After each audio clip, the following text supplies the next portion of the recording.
సాక్షి వారు ఇమీడియట్గా 2 పేజీలు ఇంక ఏ వార్తలలో లేనట్టు ఇదే వార్తను హైలైట్ చేసి చిరంజీవి గారిని ఏదో బాలకృష్ణ గారు అవమానించినట్టుగా ఆయన వాళ్ళు పెద్ద హెడ్లైన్స్ తోటి పెట్టి మాట్లాడారు. అంటే వాళ్ళకి ఆనందం అన్నమాట, దొరికారు అని చెప్పేసి అని. కూటమిలో ఇప్పుడు చిచ్చు పెట్టాలని వాళ్ళు చూస్తూ ఉంటారు.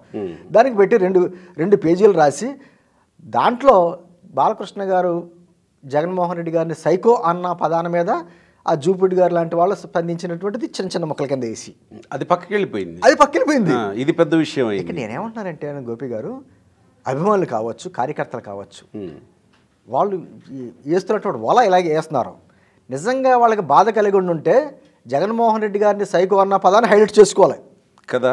అది మానేసి చిరంజీవి గారిని ఏదో బాలకృష్ణ గారు అనేసిన మాట దాన్ని హైలైట్ చూపించారు. మాట అన్నారు ఆయన, జుబుడు ప్రభాకర్ ఇంకో మాట అన్నారు, పవన్ కళ్యాణ్ని చంద్రబాబు బాగా దగ్గరకు తీస్తున్నాడు ఈ మధ్యకాలంలో, లోకేష్ విపరీతంగా ప్రేమించేస్తున్నాడు పవన్ కళ్యాణ్ని, అది నచ్చక దుగ్ధతోటి బాలకృష్ణ ఇలా అంటున్నాడు అనేసాడు. అంటే వీళ్ళు పిచ్చోళ్ళ పాపం అర్థం చేసుకోవాల్సింది ఏంటంటే, వాళ్ళు వైసీపీ సంబంధించిన వ్యక్తులు అదే బాలయ్య గారు ఒక ప్రోగ్రాం పెట్టారు, గుర్తుందా?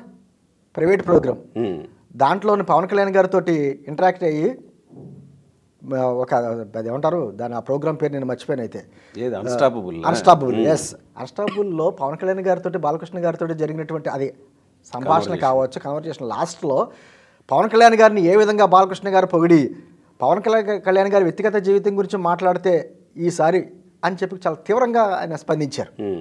ఒకటండి, చిరంజీవి గారు బాలకృష్ణ గారు దాదాపు ఒక 5 దశాబ్దాల నుంచి సినిమా రంగంలో ఒక స్టార్స్ వెలిగారు. వాళ్ళు ఈ మధ్యలో మాట్లాడుతున్న వ్యక్తులు ఏదో మాట్లాడారా కానీ 2 కుటుంబాలు ఒకటే, 2 మనస్తత్వాలు కూడా ఒకటే. అర్థం చేసుకోవాల్సింది బాలకృష్ణ గారు స్పీడ్గా మాట్లాడేసిన ఆయన చిన్నపిల్ల మనస్తత్వం.